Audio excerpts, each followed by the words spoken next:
Hi everyone, it's Ren here. Welcome to my room. Hope you are having a good weekend, good end of weekend at this point.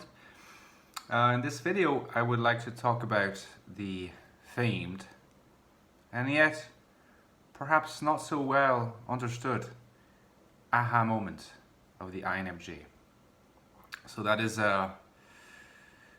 it is a moment that is more broadly associated with NI dominance, so that would include INTJs as well. I don't want to be speaking for INTJs in this video, because I feel that INTJs probably have their own way of relating to both NI and the aha moment, given that their auxiliary function is T and not FE, and that INFJs presumably are more proficient TI users than INTJs. The thing about the aha moment is that I think in a lot of the literature and a lot of the common conceptions of it, which I'm not saying that is the conception that everybody has, but there is definitely a strand of it that goes along the lines of INFJs are capable, or NI users and NI dominants are capable of like having these eureka moments. They're searching for an answer, and at some points they don't expect when it's going to happen. If it's going to happen, it all falls into place. So that's one interpretation. And there are other interpretations that also focus on what I just said, but also with a view toward like explaining the future, let's say, for example. And the thing is, I'm not quite sure if these views are accurate, at least from my perspective, because this idea that people would have eureka moments more than the average person and that they would be able to make pronouncements about what will happen is just not borne out by the fact, really. I don't personally do that, and I've dated two INFJs, and as far as I know, I've never seen them do that either. And I'm pretty sure that they are INFJs, legitimate INFJs, that is.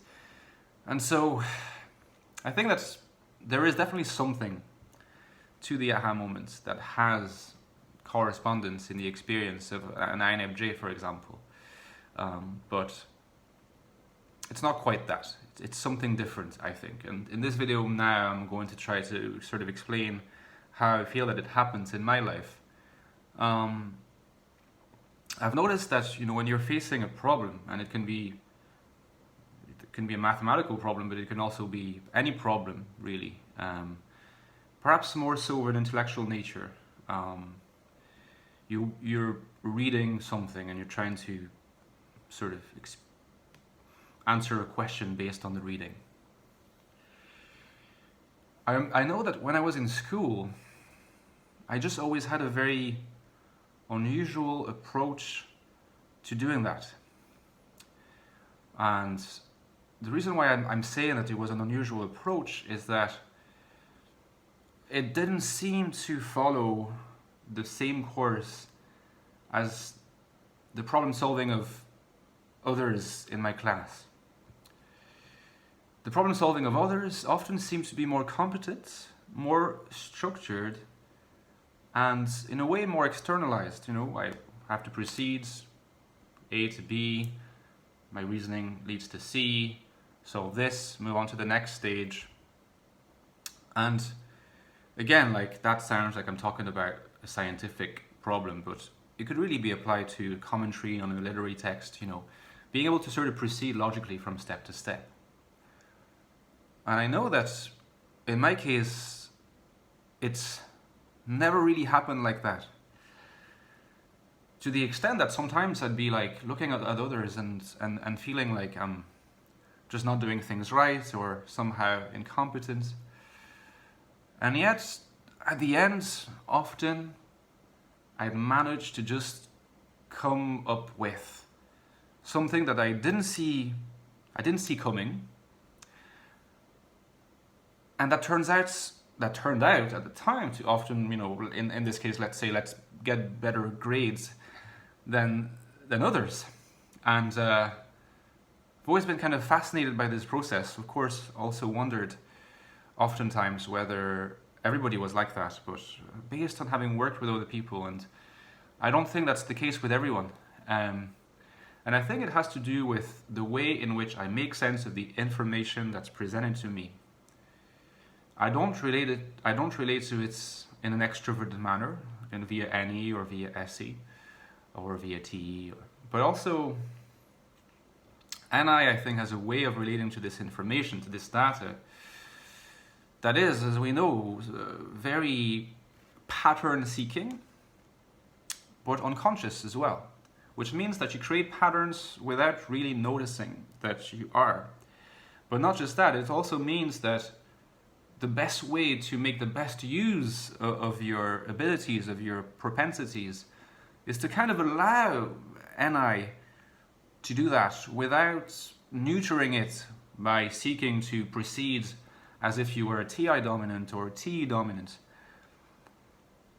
And to be honest, I think that has always been the source of my most interesting work. I assimilated to a kind of bathing in an ocean of data until basically I start seeing what's around me. But what's interesting is that at first sight, it might almost look as if I lack critical insight, because I don't really proceed with a critical approach when I tackle a problem. I often just look at it, sit with it. And it's quite striking in the case of literary text, for example, because it can look to others as if I don't judge, for example, if a text is deficient or bad or considered to have literary defects. I don't come across as very judgmental. I don't discriminate between the good and the bad straight away. Often it seems as if I just open up to any kind of data to begin with. I'm not ready to exercise my judgment as quickly as my brother, for example, who's very quick to be, is an FI dominant judger, to be able to tell what he likes and doesn't like about a particular aesthetic experience, a film, a painting. Whereas for me, it's like much longer. And it looks as if I have nothing to say sometimes for quite a long time. But then, when it all clicks, then I have a lot to say, and in a way that is articulate, and on top of being articulate, is my own. And I think that's the other interesting thing about an aha moment, is that you don't just solve a problem, is that you solve a problem that you were setting for yourself in a very idiosyncratic, personal manner. So in a way, you start by relating to the data as if you're not discriminating and so not being very individual. And yet, because the process of pattern forming is happening at the back of your mind, if you let it happen, it is very personal. And so when you come up with it, it turns out to be something that you have really made as your own, and that is going to look like no others, even compared to other NI users. Oh, there's a cat, but she's distracting me. So Hazelnut is here. Just you can say hi. Oh, maybe you just heard her. She's not an NI user though, so I'm not sure she can contribute to this discussion. So that's what I would say about the aha moment. It's not so much like, oh, this happened and I solved the problem. It's more like, now that I'm saying this, I realize that this is not something I could have said yesterday. And not only is it not something I could have said yesterday, because yesterday I felt like I was just still bathing in the data, but not only can I now say something that solves the problem in some way, but it's very much my own. It's original. And there's no better way to be original and to have your own voice as an NI user when you trust that this process is going to take place. And so in a way that you learn to not want to torture the data straight away to make it do things, to just allow it to sit with you in the most natural, intuitive way possible, because that's all about intuition, right? And it's really, really interesting because I tackle most of the documents or the problems that, you know, I encounter in life when it requires some kind of solution in the same way. And I never let other functional temptations take over, because I know that in a way the solution that will be most my own will be the solution that I just described. And to me this is the aha moment. It's not something magical. It's not something about seeing the future. It's about coming up with a synthesis, a pattern synthesis that is your own, but let it come to fruition and to the surface of your consciousness when it does. But for that you need to let NI do its work first.